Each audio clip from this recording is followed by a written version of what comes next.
Do it. Do it. Do it. I said it. Did you ever wonder how thick of metal you can weld with your welder? What if I told you it was actually limitless? That the only limitation was how much time you wanted to spend. Well, today I'm going to show you how to do that. I've got 3/8 inch thick. Oh wait,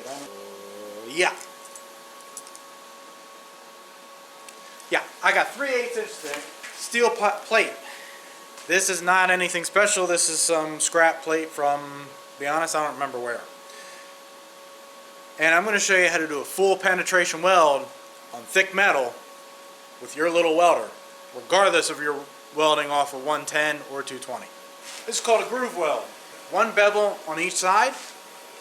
They're made up like this, and you're going to fill that gap. Now, in order to prep these, I grinded all this down at about a 30-ish degree angle. Don't get too crazy about measuring the angle, just a rough estimate. About 30 to 37 degrees is the average. You can do 45 if you want. And then there is this little strip of flat land, or called your root face, along the edge. About a 1/16 of an inch tall, and you need that so your rod doesn't burn through. Now we are going to do an open root. I am not going to do a backing strip. Two reasons. Number one, unless you're on a live gasoline line and you're welding a sleeve on, a backing strip is cheating. I said it. And number two, I'm going to show you how to do it. 60/11 for the first pass and 70/18 the rest. If anybody wants to see a weld done with a backing strip, let me know. I'll set it up. If anybody wants to see a weld other than 60/11, 70/18, maybe you want to see 60/10, 80/10, or 70/18 with an open root, let me know. But we'll do 60/11, 70/18. Simplest one to do, easiest one to do, quickest one to do. Well, second quickest one to do. So first we'll tack this stuff up. You're going to do it flat, so it's going to be straight down like this, laying on the table, or laying in the vise. And we're going to take our space, about 1/16 of an inch, 3/32, it kind of depends on what you're comfortable with. I'm going to take, for this weld, 3/32 of an inch of gap. Actually, it might even be a little less than that. Right around there. But as you practice, you'll get a good idea as to what you like. So I'll put two tacks, one at the top, one at the bottom here. And if I wanted to keep this very flat and not have this warp up, I would cheat it a little bit. But it's pretty hard to guesstimate how much it's going to warp. So the other thing you can do if you need it perfectly flat is you can take your torch and you can heat treat this thing to get it flat. But for now, for practice, I'm not going to worry about it. We're just going to tack it together, put it in the bench, and I'll explain it as I go. Now, it is important to know that these tacks are just enough to hold it. There's a potential for them to crack, but that's all you need to hold it. Now for the root pass, so I'm going to run with 60/11, roughly 65 amps, 332, 60/11, about 65 amps, maybe even 70. Your arc control or your dig function on your welder, I would turn that up a bit, maybe about half or 3/4 of the way, because you want a nice stiff arc to push through. Take a grinder or file and feather these starts. You can tie into them really nicely. And you're going to take this rod, and it's going to be pretty much contacting the bevel. Fire up out here, get back to your start, and you start pushing that metal through. Ideally, you would want a dragging angle of sorts, but if you got to stand it up to push more metal in there, then by all means do it. If you need to turn your heat up because you're not penetrating, do it. If you need to turn down because your keyhole, that little cutout opening that you see behind your rod, if you need to turn yourself down because that keyhole is getting too big, do it. Don't worry about that number. And you're just going to drag it along. That keyhole behind the rod there, you want that at a constant size. If it gets bigger, turn yourself down. If it gets smaller, turn yourself up. If you're shoving it into the bevel and pushing really hard, turn your heat up. If it's too wide and it's opening up on you, turn it down. You get the idea. This takes a lot of practice to get used to. What you're doing is you're welding the back side from the front side.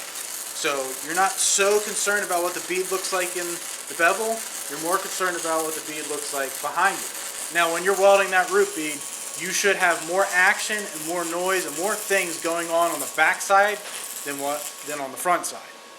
Sometimes you'll see the puddle want to wash to one side or the other. That'll depend on your travel angle here. If you're down this way, it's washing up on the acute angle side. So you want that thing straight up and ideally at a dragging angle. And if you have to adjust this a little bit to get that puddle, to get that weld back into the center, do it. That's my root pass right there. That's what it looks like. Oh, back side, you can see it. Convex, full penetration. Not the prettiest of root beads, but it's in there. Could have used a little bit more heat, a little bit more space. But that's it.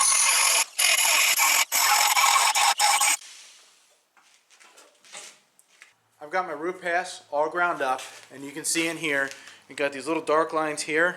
That would be called, in the pipe world, wagon tracks. You can call them slag lines, slag inclusions, whatever you want to call them. But ideally, I want to get this ground down to where all these wagon tracks or slag inclusions or slag lines, whatever you want to call them, are completely out. Now, what I want to be careful of is not to get it too thin, because if I get it too thin, I go through with my hot pass and blow through it. You don't want that to happen. So I've got it as thin as I'm comfortable going, and I'm going to go through with my hot pass and show you what's next. So I got it set up in the vise. We already did 60-11 for the first pass. Everything else is going to be 70-18, even my hot pass. So what I'm going to do is my hot pass is exactly what it sounds like. It's a hot pass. I'm going to turn my heat up a little bit. Roughly, 70-18, I'm going to try and run about 80-85 amps. We're going to strike it like a match, bring it back to the start. You're not going to weave too much, if at all, and just go straight line, and you're going to watch this stuff start to sink. If you see your puddle start to flatten out and fall through, you got to pick up speed or stop and lower your amperage, because that means you're about to fall through. Now it happens very quick, so don't expect to be able to see it right away. It might be something that you miss, and the next thing you know, you blow a big hole. And then you're going to watch all this slag, if there is any. It's going to melt and come up and around the puddle into the back. And that's what you want to see. If you see any dark spots go under your weld, that's not a good thing. That means you're going to have to grind that down and go over it again. Now your hot pass should be put in within 10 to 15 minutes of you stopping your root pass. Because if this gets too cold and you fire up a hot pass, you run the risk of cracking your root. Your rod angle should be pretty much straight up, maybe a little bit of a dragging angle, and again, you might have to adjust side to side a little bit, depending on if you're climbing one side of the bevel or the other. It takes some practice to figure it out, but that's what practice is for.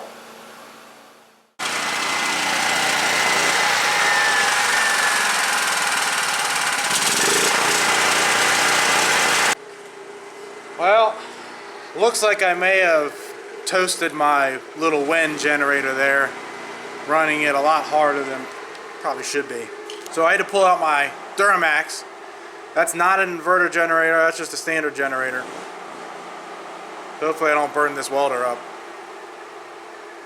But we got the hot pass done, 85 amps. Now, you should see a nice, even weld. You should see a tie-in nice into the bevels. If you don't, there's hard lines in there or something that doesn't look good, you can take your grinder and even everything out. And from now on, it's fill pass up until you get this thing flush. Now with your fill passes, that's just what it sounds like. It's a fill pass. You run at your comfortable heat range. So I'm at 85. I'll turn it down a little bit to about 80. Now when you do your fill passes, you want to do them nice and even, just like I showed you in a previous episode where you're just running beads next to each other on a flat plate. That's kind of what you want it to look like. You want the sides to tie in nicely. You don't want to see too much undercut. You don't want to see any slag trapped. Nothing crazy going on. Just nice, smooth, even transitions. Now, if you ever need to stop in the middle of your run, At your stop, you're going to have slag covering it. You're going to want to chip that off before you restart. And when you fire up, you're going to fire up ahead of your start, so when you come back and go through, you run over it. If you don't chip that slag off, you could trap it or cause porosity at that start. Now that we have the fill pass all done, it's pretty nice and flat. We're going to go on with our cap. Now, because of the width of this bevel, I'm going to do a 2-bead cap. That way I don't weave too much. A little bit of weave is okay, but you don't want to do too much to where you got your pass is wider than 1.5 times your rod diameter. Any more than that, you run the risk of cracking or porosity. So the first bead, your rod is going to be concentrated on that edge of that bevel. So you're going to have a little bit more than half in the weld and a little less than half outside the weld. And then for your second pass, it's going to overlap all that as well, to where you're going to have little less than half on the outside of the bevel and a little more than half inside the bevel, and then you should have a nice, smooth, even transition between the two passes where it's nice and flat. And then that's your cap. And then if you wanted to, you could grind all that down and smooth it out, make it a flat piece, and grind your root down and make it all one flat piece, or leave it as is. It depends on what you're using it for.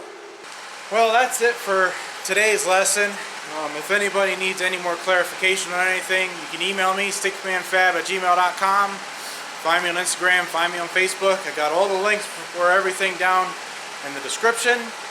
Get a yes welder, get some metal from weldmetalsonline.com, get to practicing, and I'll see you guys on the next lesson. I got to figure out this whole generator thing. I think I need a bigger one. I'll see you later.